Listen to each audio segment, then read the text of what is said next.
listening to Muslimish Freethinkers, a podcast dedicated to fostering conversations on matters of faith and disbelief.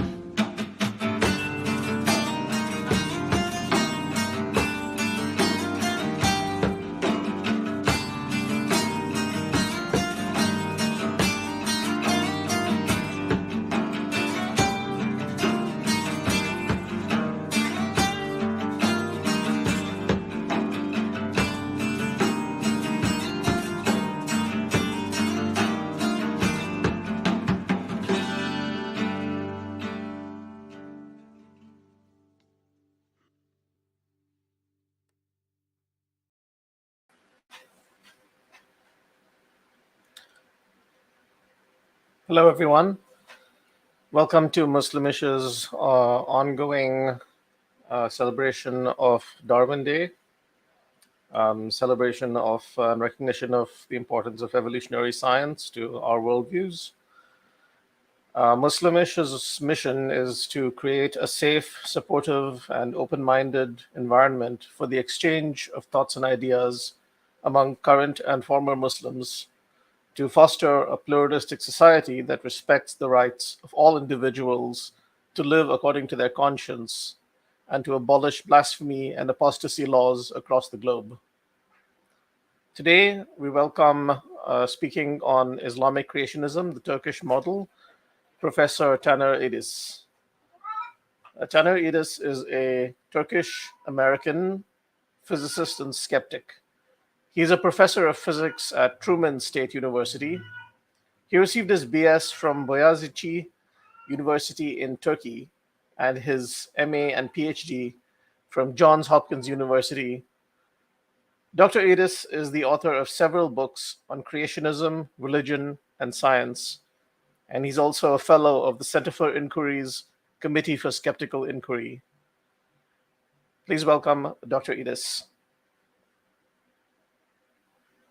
Hi. So let's see. Is it working in the sense that do you see my screen right now that I'm sharing? Yeah, we can see it. Okay, great. So I'll basically start going through it. So basically what I want to say is that very often creationism is thought to be an American thing. Because particularly in the United States, there's some large public support that you find for creationism. And for example, in a Gallup poll since 1980, there's typically about 40-45% young Earth creationism supporters pretty constantly. But the thing about the United States is that creationism, intelligent design, they're pretty much unacceptable in the intellectual high culture. There's very little penetration of creationism into public education. It tends to be confined to the informal and private realms. And if you look at the sort of industrialized post-Christian West, the support for evolution, which is the blue lines in a graph like this, tend to be pretty strong, while creationism, the red responses in these polls tend to be very much in a minority position. But if you look at the bottom of the charts over there, in the United States, there's about a 50-50 split. But interestingly enough, the only Muslim country included in that list, in that poll that year, was Turkey. And you see that in Turkey, the majority is clearly in favor of creation rather than evolution. Indeed, if you look at some of the data that the Pew Center has from 2014 and 2015, Muslims are a group that particularly stand out for resisting, especially notions about human evolution.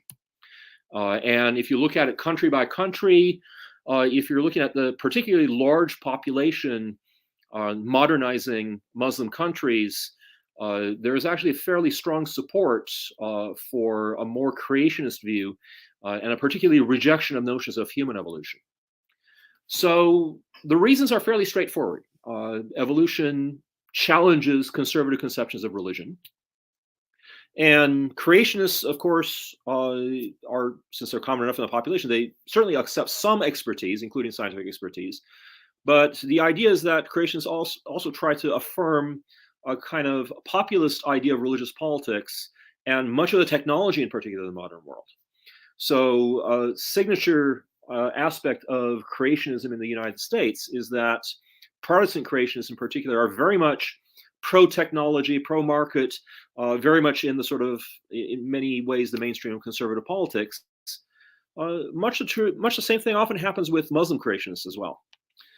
Nonetheless, there are a variety of responses that I see when I look at Muslim responses to evolution. It very much differs from country to country. For example, Iran, I mean, a theocratic government and everything like that, but by and large, in education, the Iranians very forthrightly tend to accept non-human evolution. They tend to finesse human evolution a bit more, but non-human evolution, they tend to have no problem with it. Saudi Arabia, which is more of the sort of Sunni fundamentalist kind of country, by and large, they reject evolution almost completely. And it's very much a kind of, it goes against the religion, I don't accept it, that settles it kind of view. In Pakistan, the situation is complicated.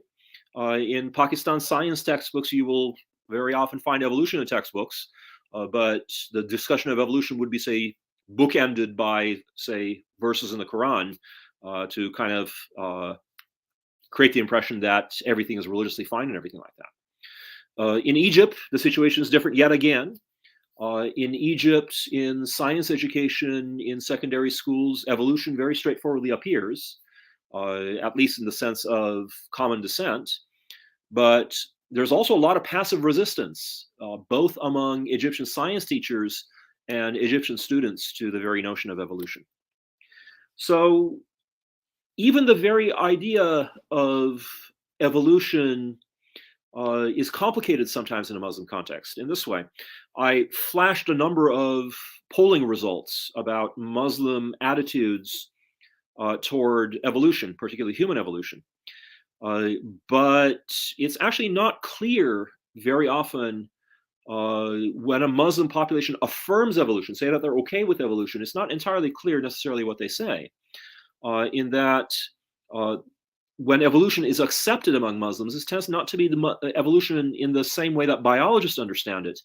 It tends to be evolution, which is a more sort of a divinely guided process.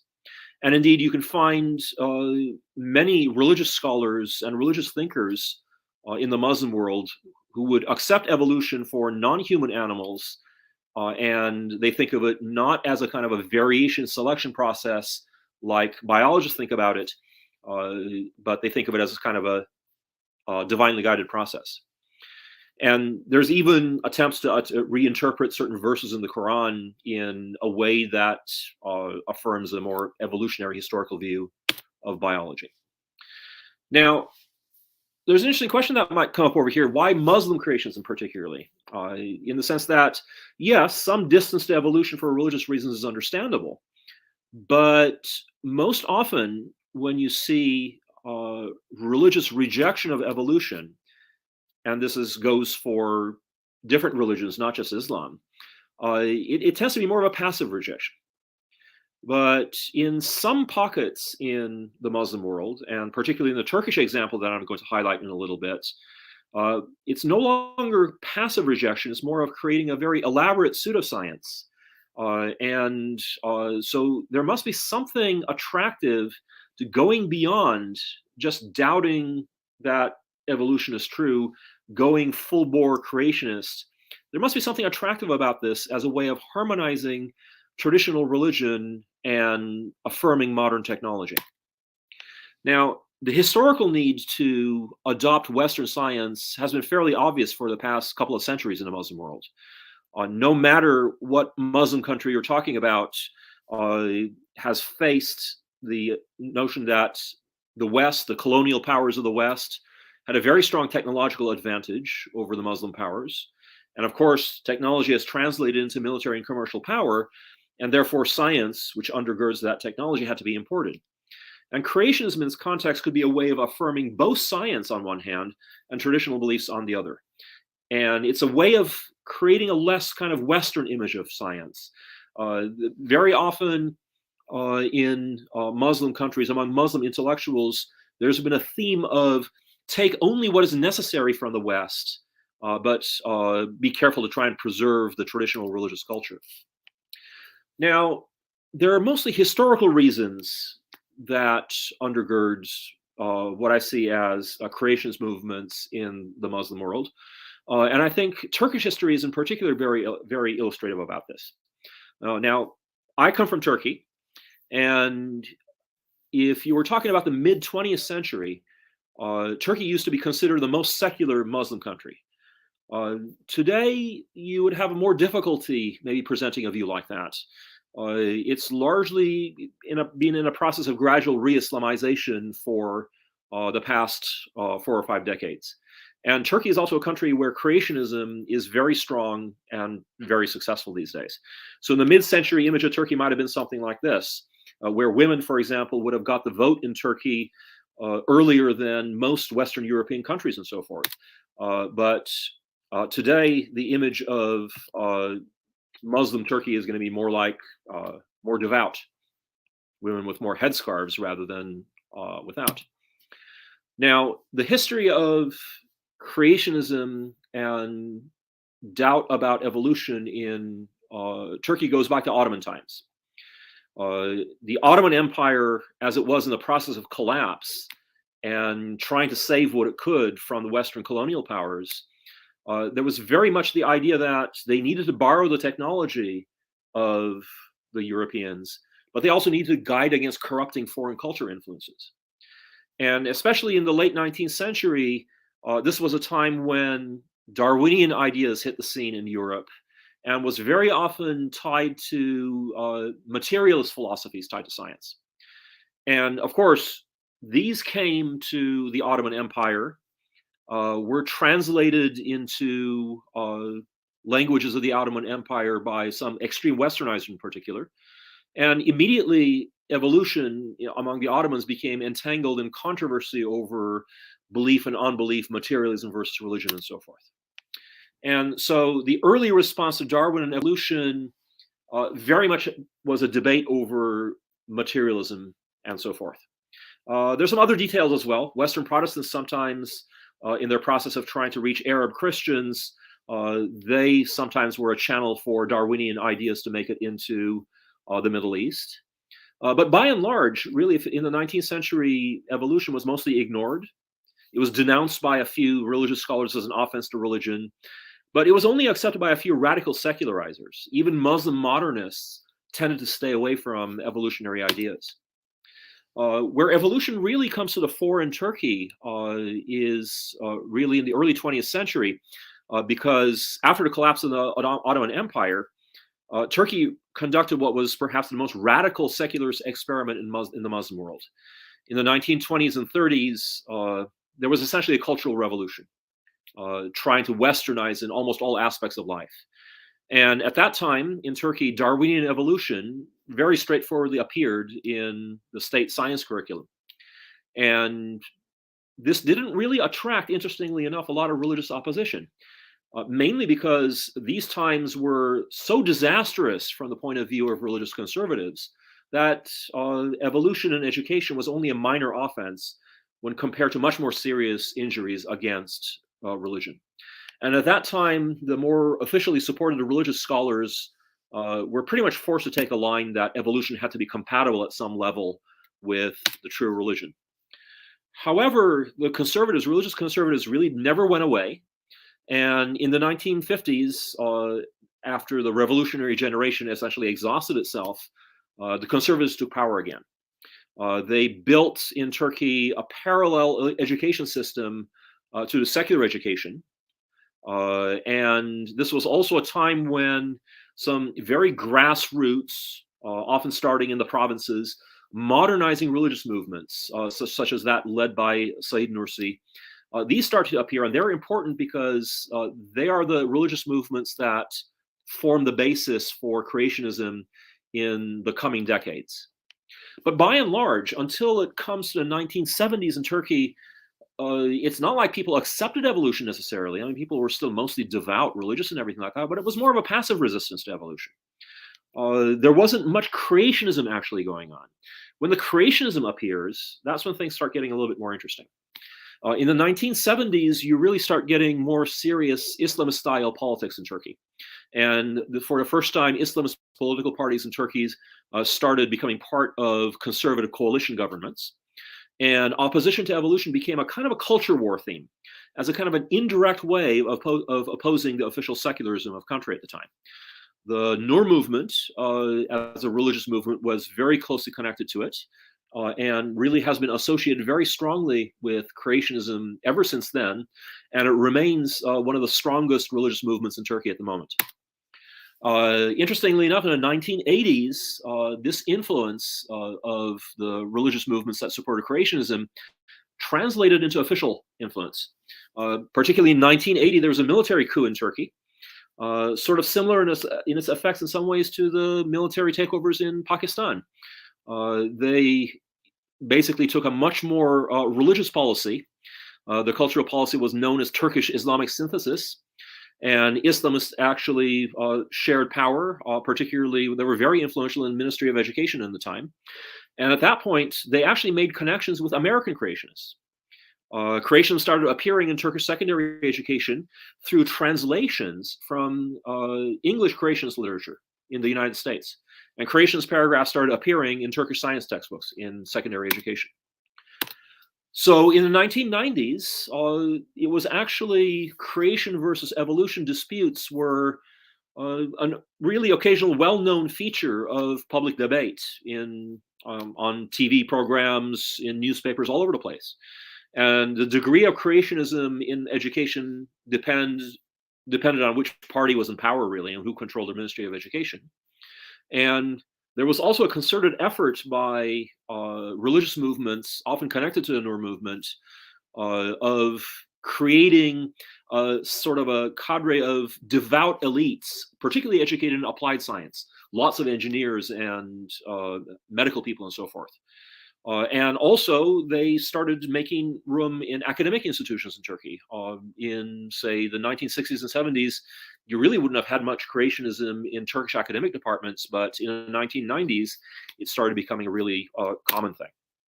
In 1997, the army forced the Islamists out of power again, and they tried to sort of, too little, too late, try to impose secularism again. Textbooks become neutral once again between creation and evolution rather than endorsing creationism. But a very interesting development appeared in 1997 to about 2000 or so. This sort of private sector version of creationism appeared, and very much a media-driven form of creationism, often under the name of Harun Yahya. And many other observers in other Muslim countries have noticed that the Adnan Oktar, Harun Yahya literature has become commonly available creationist literature in other countries, not just Turkey. And it's just a massive amount of stuff. These people had a lot of financial resources, and they often made creationist material freely available to anybody. And everything was freely available, download on the web and everything like that. And so the Harun Yahya enterprise was very curious. Creationism was only one of their obsessions, but it was a central story. Adnan Oktar, whose picture I include over here, was always very controversial among Muslims, by the way. He was known in Turkey as something like a cult leader. But he borrowed from Christian creationists, added more traditional Islamic themes, and a really interesting mishmash that he made in creationism. And it was known when it was most active in about year 2000, 2010 or so, for using media very well. And if you, again, notice this picture of Adnan Oktar, he really tried very much to project this modern image, religious, but at the same time, successful in business and in the modern world and so forth. That was important for the creationists. They were very much modern Muslims. Indeed, the religious movements supporting creationism in Turkey have been very much non-traditional. Their authority structure has been very different. They have been very much oriented towards business and capitalism and technology and so forth. And they're not traditionalists in another way. It's a thoroughly modern sort of movement that we find underneath creationism. And as I sort of mentioned a little bit before, the Harun Yahya style of creationism had ambitions of going global. He became internationally known. His type of creationism penetrated into Indonesian and Malaysian markets, more so than the Middle East. And it tied in with local versions of creations that was developed in Indonesia and Malaysia. They made themselves known even in Europe and North America with their publicity stunts. And in a book that was published in 2010 in Jordan, for example, Oktar was named one of the 50 most influential Muslims of the time. So he had some influence. But I think if you're looking at creationism in the Muslim world, the Turkish model in particular, it's not so much these sort of flashy cult-like movements like Adnan Oktar are most important. It's really more who holds the political power that determines what's going on. And particularly since 2002, for the last 20 years, Turkey has been in a process of desecularization with the party in power ever since then. More important than the whole business of the sort of flashy media creationism has been that Islamist politics has been capturing institutions and influencing education and everything like that. Creationism for decades right now has been a staple in Turkish textbooks. It's not like they completely dominate biology textbooks, but there always are paragraphs who mention creationism and endorse creationism. The Ministry of Education has typically been hostile to evolution in Turkey. It remains so. And in the research made about it, it's also been fairly clear that the creationists have been fairly successful in influencing the general public, the undergraduates who are in universities these days and everything.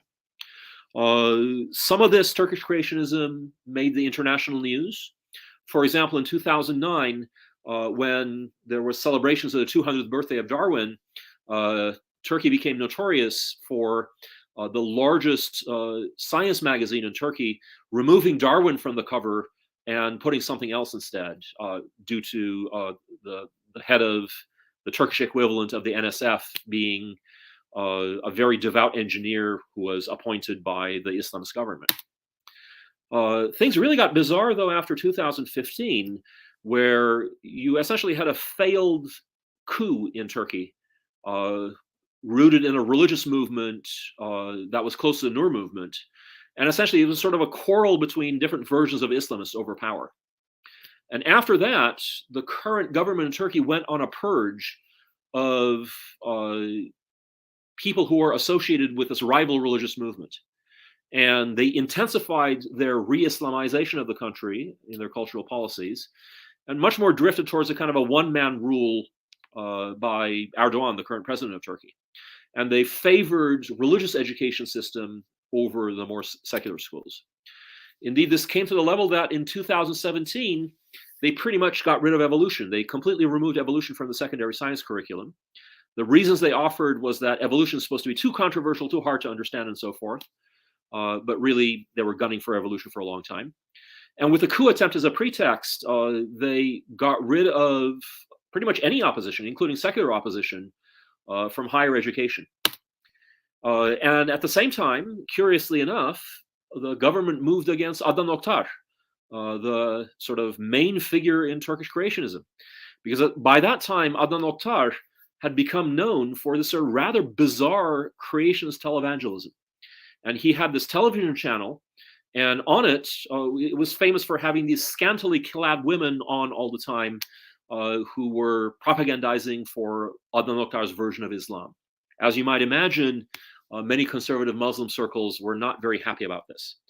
And so what happened was that Adnan Oktar ran into trouble with the law. His whole organization was broken, was accused of being a crime network. He's now been convicted, and it seems pretty certain that he's going to die in jail. But even though this sort of media form of creationism is now fallen on hard times, the more institutionalized version of creationism in Turkey is still going strong, particularly in provincial universities in Turkey.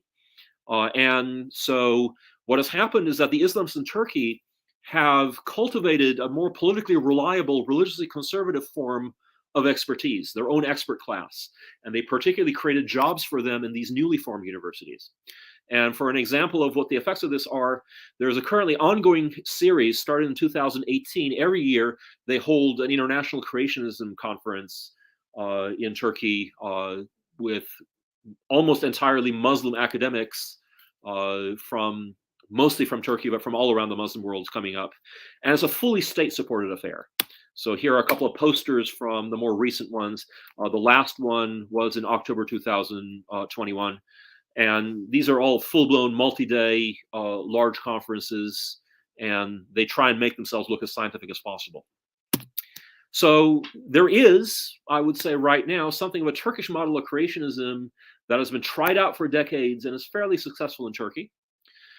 Some of the Turkish model, the basic creationism, the rejection of evolution as a kind of popular apologetics, there's a lot in it that might appeal to other conservative Muslim populations globally.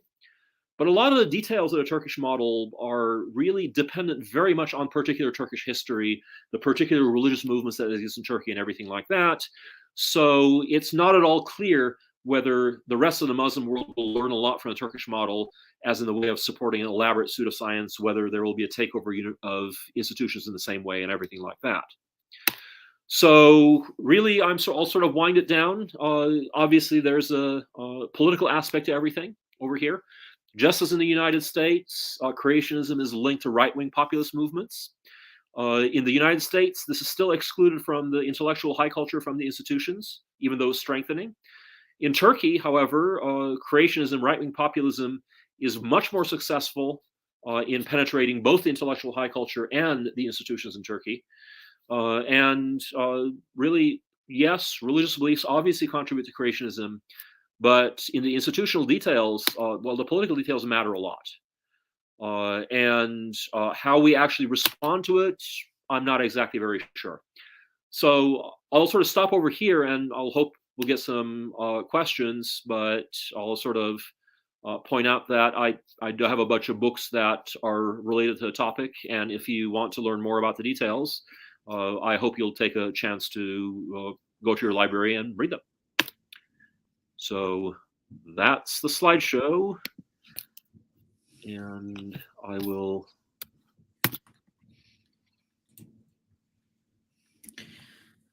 Okay. Thank you very much, Dr. Tanner, for this presentation. The first question I will have for you is in 2009. There was a survey conducted by the McGill researchers and their international collaborators found that 85% of Indonesian high school students and 86% of Pakistani high school students agreed with the statement that millions of fossils show that life has existed for billions of years and changed over time. Yeah. How does that translate into the belief in the acceptance of theory of evolution? Okay, again, it's fairly ambiguous in the sense that when you're talking about rejection of evolution among Muslims, the complication is what sort of evolution are we talking about? In this sense, are we talking about Darwinian evolution driven by processes like variation and selection? Or are we talking about a version of divinely guided evolution where you can acknowledge that there are relationships of common descent between living forms, perhaps with the exclusion of humans? That has been much more easy for Muslims to accept. The official line of religious scholars in Turkey has usually been that sort of acceptance of a guided form of evolution. And so it's very uncertain when you look at polling data from Muslim countries what accepting evolution means. It's a little bit, if you look at surveys, say for example, in the United States that have been conducted, they have been much more in depth, and they usually have been able to disentangle what people mean about evolution a little bit better. It's very much unknown still in Muslim countries. Thank you. I want to take some comments from the audience. While I prepare that, Suhan, you can go ahead with the next question. Thanks again for the talk, Dr. Edis. I have a question about the emerging sort of synthesis almost in what I notice in both Islamic as well as Christian apologetics, which is that you could have sort of Adamic exceptionalism is what it's sometimes called. I don't know if you've heard of that, but like, yeah, it's like you have other hominins that have evolved, but then God specially created just Adam and Eve and inserted them into this population, and then they interbred with the other human. They either consider them human or human-like, but not quite there. And then they just interbred with this. Has there been much uptake in Turkey regarding this possibility? Yes, in the sense that just about every option you can think of for responding evolution, in a country with a large population like Turkey, you're going to find examples of that everywhere. But when you're talking about something like Adamic evolution, this is going to appeal more to populations that are kind of caught in between. They may be coming from a culturally more conservative background, but due to their, say, for example, life experiences in working in modern business and technology sectors, they also feel the pressure of really responding to modern science in a way that is a little bit more sophisticated than just denying it.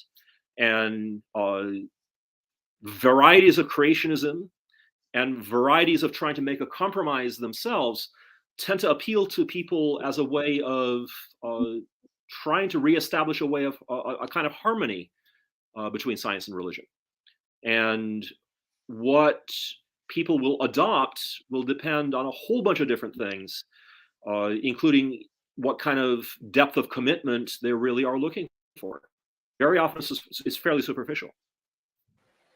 What's your impression of whether this has arisen independently? Adamic exceptionalism has risen independently in Islamic apologetics, or do you think it was something that's influenced by Christian apologetics? Because they seem to have emerged almost at the same time. I can't tell which came first. Okay. For one thing, that's a historical question.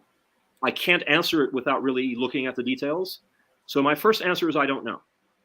On the other hand, it's a question where it could be either, in the sense that the kind of pressures that all monotheistic religions have felt from evolutionary thinking have been very, very similar. And there are a limited number of options that you can follow if you want to produce a kind of an apologetic response. And for all kinds of monotheistic religions, the most important sticking point is going to be the status of humans, much more so than the status of other living forms. And many people will quite independently come up with the idea that, well, maybe humans are an exception in this particular way.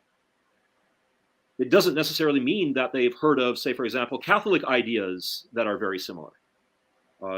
People are perfectly capable of coming up with such ideas independently. Now, a form of convergent. Almost a convergent evolution in a way, yes. Yeah, convergent evolution in apologetics, I suppose. But of course, having said that, once again, my answer has to be I don't know, because it's a matter for a historian to actually find out whether there have been direct intellectual influences between say, Christian theologians and Muslim thinkers about the subject. It's possible, but it's also doesn't necessarily need to be the case. Thank you. I mean, for example, one note I can add to that, for example, is that in Turkish creationism, after 1980, there started to become a huge Protestant creationist influence in Turkish creationism. But there was creationism before that in Turkey, where the Turkish creationists of the 1970s and so forth, which were far fewer in number, they made up arguments themselves independently of the American creationists, which in some respects are very, very similar. For example, your classic improbability argument. Creationists will often say that, oh, it's so impossible to sort of assemble all these proteins together to make something functional and everything like that. Turkish creationists were also already saying this in the 1970s without making any references to any Christian sources, any Western sources at all. Because it's very easy to invent an argument like this. Mm-hmm. Yeah. I have one perhaps a slightly entertaining question. What did Turks think of the the Mount Ararat, Noah's Ark? The Christian creationists think they found Noah's Ark in Turkey. What do they think about that? Curiously enough, I haven't seen much interest in the whole Noah's Ark story among Turkish Muslims. It's not as important in the Quran as it is in the Protestant belief, and they certainly haven't made it an issue in their version of creationism. Turkish creationists tend to stay away from any sort of flood geology, from young Earth notions, from really any idea that Noah's flood was something globally, biologically significant or anything like that. So honestly, it looks like they don't care that much. When I talk to Turks about the creationists in the United States, the Protestants who do things like mount expeditions to Mount Ararat and try and look for the Ark and everything like that, they tend to take this as sort of amusing. As these American crazies want to spend their money, fine. Thank you. That's fascinating. Dr. Tanner, there is an instructor of physics at University of Michigan, Mr. Abbas El-Haj Ahmed, who's also a Muslim member, has said that science is a hard subject. Fake science is super easy. Do you feel that sometimes the rejection of the theory of evolution and the sponsorship of the theory of creationism is just part of or a result, a byproduct of the weakness in the science education in general? Since the theory of evolution is a complicated science to understand. Yes and no. I think it's a bit more complicated than that. In this sense, very often, those of us in science and science education, such as myself, our first go-to explanation for a fake science like creationism, we tend to say, oh, it must be a fault of science education. We must be screwing up somehow. But it also is fairly well established that, in fact, science education doesn't really have that much of an effect on things. So there's more to this that's going on, in the sense that, for example, when I was growing up in Turkey, I went through the fairly standard science education in public schools in Turkey. And evolution at that point was still in the textbooks. And they didn't spend a lot of time on it or anything like that. They tended to avoid the controversy and everything. But I would have a very hard time saying that the kind of coverage that we had in the science textbooks influenced people's beliefs very much. Because those of my classmates who were conservatively religious, they went home and they were influenced by more religious literature if it turned out that they belonged to a kind of a religious kind of community where they would hear that evolution is religiously unacceptable. That would be how they would react. So yeah, I mean, everybody would like to have a better science education, but I don't think we should expect too much from it.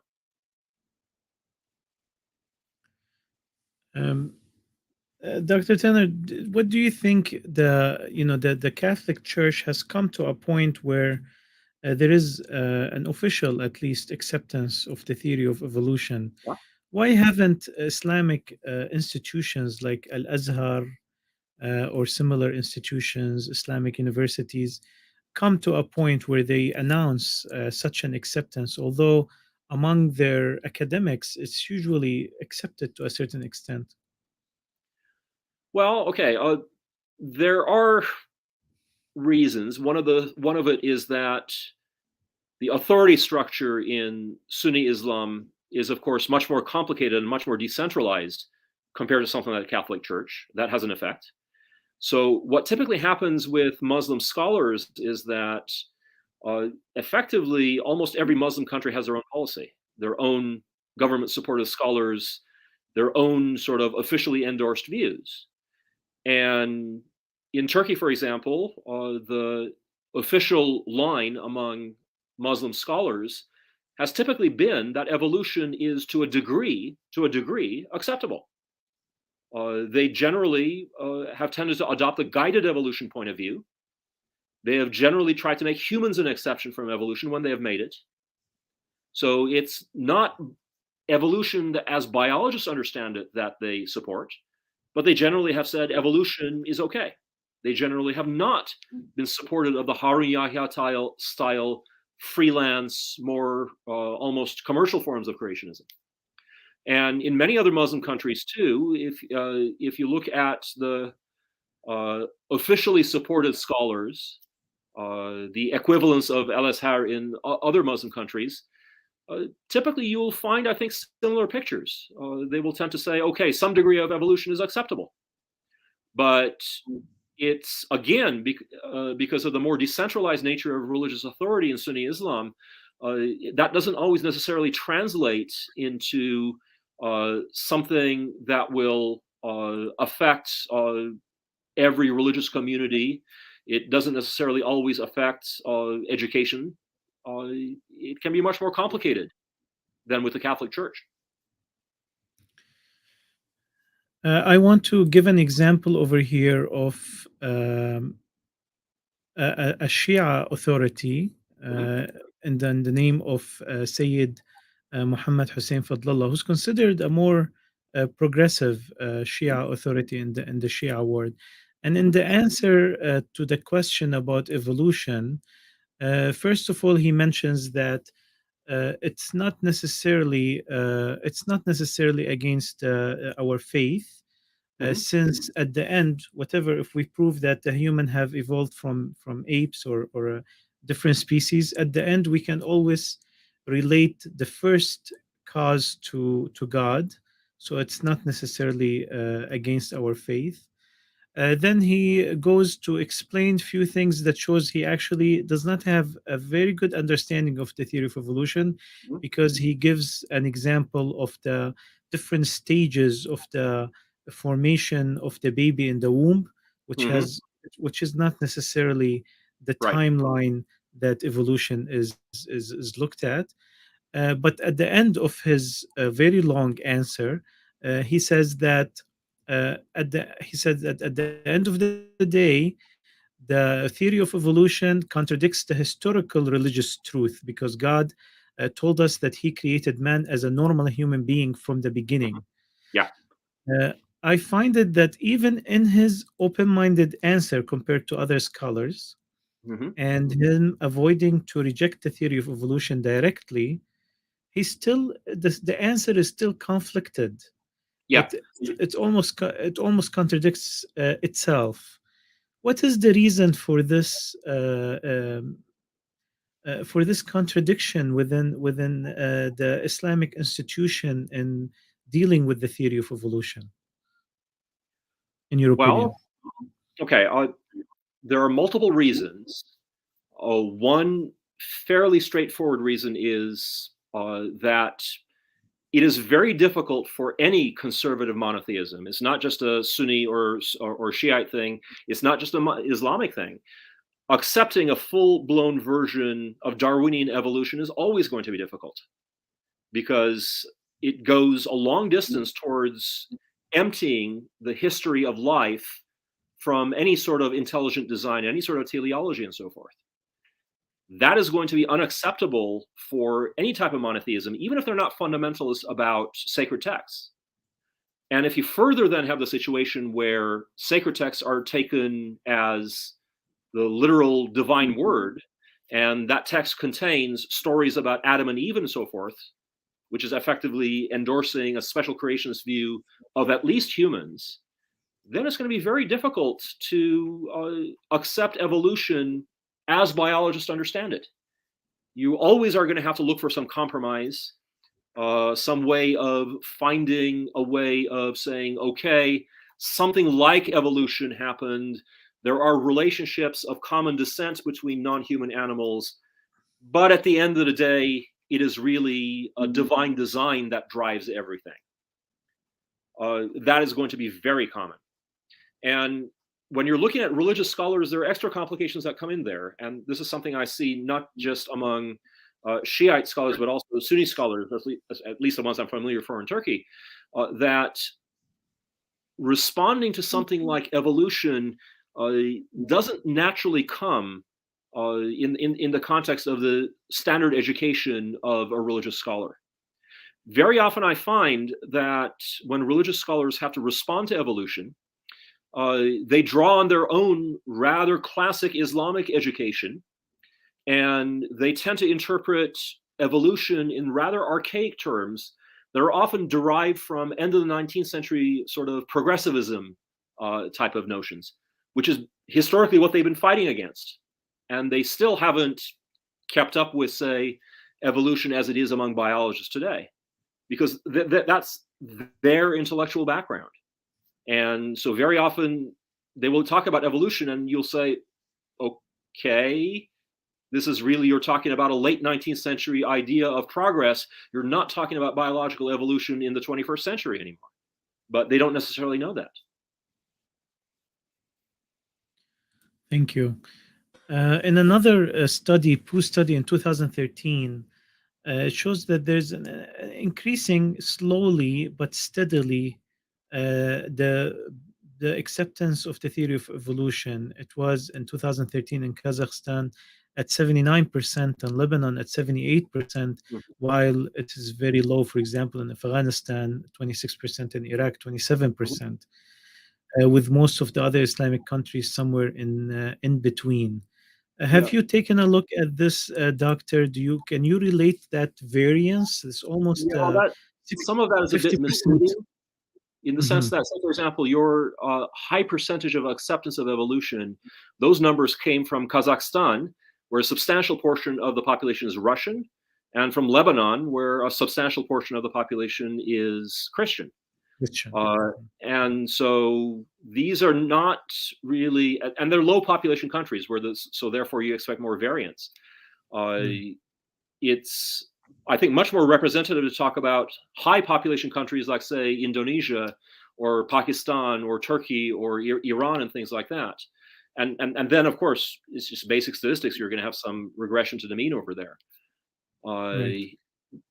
But yeah, it's generally people are split on the subject, and it's much more difficult to interpret polling data from Muslim countries. A little while ago, you mentioned researchers in McGill who have been studying this thing for a long time. So when I've talked to them, one of the things that they impressed upon me is that it's actually very difficult to do polling on public acceptance of something like evolution in many Muslim countries. There are huge translation difficulties and other issues that don't come up when you're say trying to do the same poll in the United States. In the United States, we know things much more in depth and much more over a much longer time horizon. So we know much more about what's going on in the United States, and even there we have very high uncertainties. Polls about creationism in the United States are very notorious for, if you change the wording of a question, your percentages of responses can vastly change. It really depends on whether the question, the way you pose it, really elicits people's loyalties to conservative institutions, or if the question is put a different way, the answer can be very different. So I would say we can take these polls from Muslim countries as indicative. They are not worthless. They're better than having nothing, but we also have to be very, very careful in interpreting what they say. We can't really depend too much on them.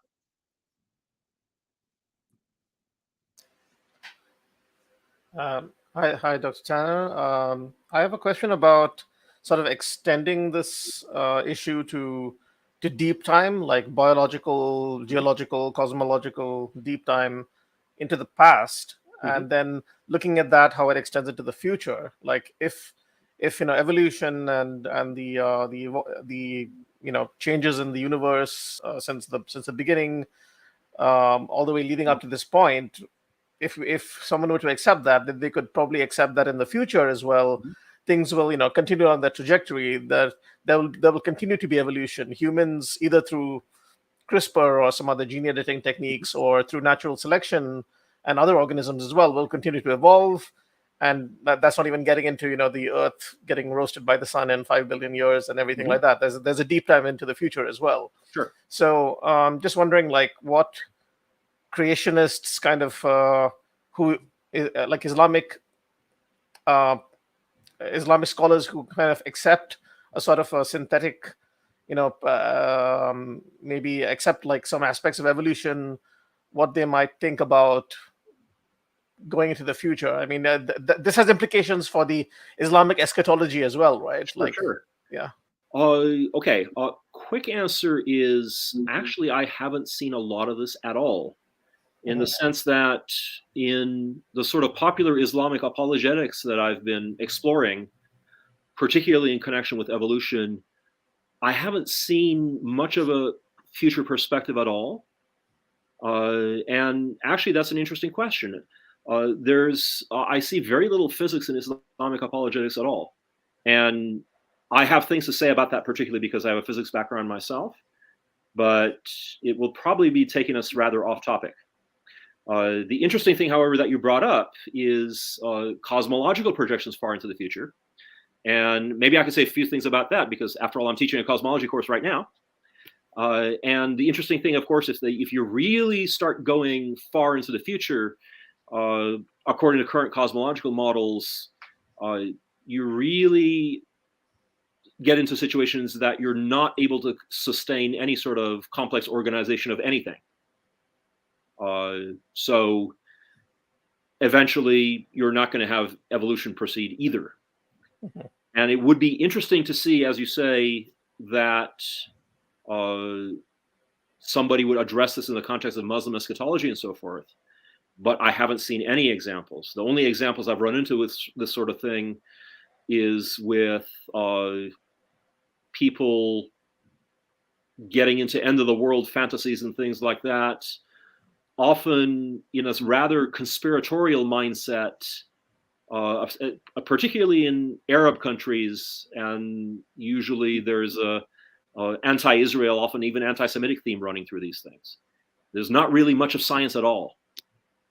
So it's a different world that way. Doctor, we have a question from a viewer, B-Bash. What do you attribute this decline in secularism and rise of creationism in Turkey? And do you see parallels to other countries like Malaysia and Indonesia? Yes. I'll start by saying yes to the parallels.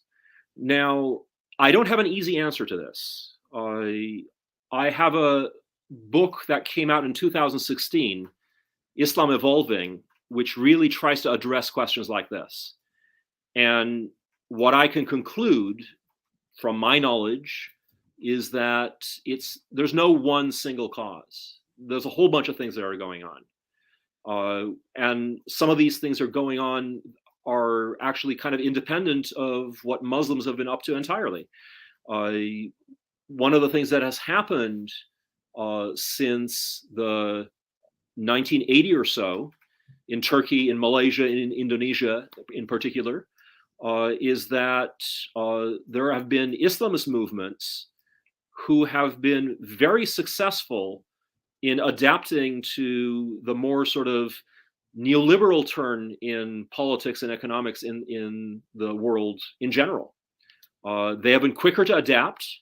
They have been much more successful in plugging into both democratic support due to a kind of religious right-wing populism and getting legitimacy at the elite level as well. So it's a fairly complicated historical and political story that you have to tell. And as I said, I can't point to any one single cause. But yeah, there are definitely parallels in what has happened in Turkey and Malaysia and Indonesia and so forth. In the mid 20th century, people who were observing such countries would have thought that these are sort of gradually, maybe even grudgingly secularizing countries, that probably religion would continue to play a role in the politics of these countries for a long time, but in sort of ever decreasing ways. But that form of mid 20th century modernization theory in the social sciences has long fallen apart. And it's become fairly clear that countries like Turkey and Malaysia and Indonesia are exceptions to any sort of broad theory of secularization. Now, today, they're examples of desecularization. And as I said, there's a long story to that. Thank you. Ibrahim Ovadia asks, are you familiar with the work of Dr. Hisham Salam at Mansoura University? Yeah, I'm afraid not. I probably should be, but I'm afraid not. Thank you, Doctor. Suhan, any other question? Oh, just wondering, had there been any Islamic scholars or apologists or such who have been, for lack of a better word, excommunicated on account of being, like trying to make some kind of concordance between Islam and evolution, or even like going full blown evolution of humans included, or something like that? Has there been any accusations of any takfir sort of thing going on there? Not anything at a large scale. You occasionally run into news reports of, say, an imam running into problems with his congregation because he endorsed evolution and the congregation didn't want it. Every few years you will hear about it, especially with Muslim communities in Western countries. Sometimes that runs problem. That's actually an interesting observation. Sometimes immigrant Muslim communities can be even more conservative than Muslims in Muslim countries. So depending on your congregation, whether it's more liberal or more conservative, sometimes there have been issues like that, yes. But I don't know of anything that has escalated to the level of takfir or anything like that. It's mainly been small incidents. Doctor, the fact that you mentioned that in 2017 Turkey announced plans to end the teaching of evolution before the university level, is that still holding on in Turkey? Oh, yeah, pretty much. Do you see any end to it? Is there any challenge to it in the parliament, or? It all depends on political developments. The current Islamist political party in charge, which has been in power for 20 years right now, is also kind of exhausted itself. At some point, they're going to lose an election and they're going to lose it badly. However, they have also managed to transform the politics of the country so much that anybody who's going to replace them is probably going to follow more or less similar policies. They might be a little bit more moderate in culture war issues, and so they might not be quite as opposing of evolution in things like education, but I would expect to see only small changes in the future. I have a final question, Doctor, because we're coming to an end to the program. Dr. Rana Dijani, and she is going to be our guest on March 19 at 1 p.m. our time. She says that in her classroom, when she teaches the theory of evolution, that almost all of her students are hostile to the idea when she starts teaching it at the beginning of the class. By the end of the class, the majority accepts the idea of evolution. Nevertheless, they still don't accept it when it comes to humans. I was discussing with a friend, a Muslim friend, this issue, a devout Muslim, and he says God describes how perfect and beautiful did He create the human being, and the theory of evolution shows that the beginning was not that great. Fair enough. As a matter of fact, and I say that, not him, a human being is still not impressive to a biologist or a scientist in general. How can we reconcile that? So if, let's say, a devout Muslim asks you if they can reconcile the theory of evolution when it comes to humans with his faith that a human being is such a great creation, is there a way to reconcile that? It's a hard question for me because, I mean, I'm not a devout Muslim. It's not something that bothers me. When I look at something like that, if it doesn't seem reconcilable, so it isn't reconcilable. No big deal. I move on. But if, of course, you have a faith commitment that there must be some sort of reconciliation, you've got a difficult problem on your hands. And I don't really know how I can help. how much does science uh, gives certainty for a person that they have to question their faith when faced with the facts of science? Well, I will turn that around in the sense that I wouldn't say so much that necessarily science gives you a sense of uncertainty, is that maybe one of the things that science really can do for us is to help us manage uncertainty. There is an immense amount of uncertainty in science and in life and everything like that. And if you're in science for a long enough time, you tend to accept that a lot of what we're saying is uncertain to us to a degree. And much of what we're doing is to try and manage that uncertainty without falling into an unjustified sense of confidence. So if the issue is having certainty, again, I would maybe suggest that that's asking for the wrong thing. It's not something, certainly, that science can give you. You learn to be more comfortable with not knowing everything absolutely, and that's fine. And especially in these times, that's useful. In these pandemic times. Yeah. Right. Professor, I'm sorry, I have to ask one more question. Go ahead. It was inspired by Sohan. As far as the pandemic was really a manifestation of the theory of evolution on our daily life. Do you feel that scientists could have used that better to actually make people understand the theory of evolution? Maybe, but again, as I kind of hinted at before, I don't think the main problem with evolution is people not understanding evolution.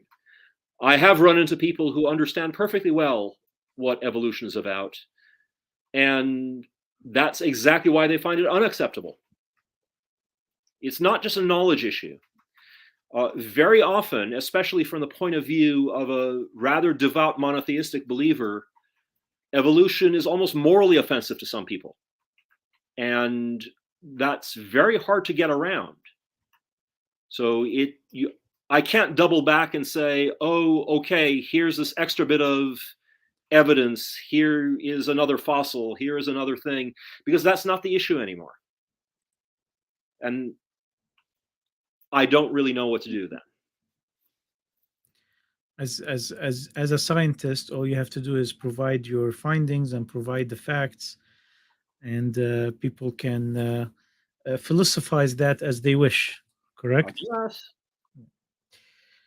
With that, we come to an end to our Muslimish broadcast. We thank Dr. Taner Edis so much for this opportunity to celebrate Darwin's Day with an enlightening lecture about the Islamic creationism, the Turkish model. Thank you, Professor. Thank you, Sohan. Thank you for all the people who have watched and followed this program. Thank you for all the comments. And I'm sorry if we couldn't get to some of them. And we hope to see you in the next Muslimish broadcast. We're going to continue on the topic of evolution with Professor Rana Dijani, who is on the list of the 100 most influential women in the Muslim world. That's 1.6 billion people, among which she was listed as one of the most influential women. So we hope that you will join us for that episode to continue the conversation that we have started last time. We continued with Dr. Edis, and we will continue with Dr. Dijani, and have a great night. Thank you, Professor. Okay, well, thanks. Thank you. Thank you for listening to Muslimish Freethinkers. Do let us know what you think of this episode at facebook.com/Muslimish. Don't forget to visit us at muslimish.org.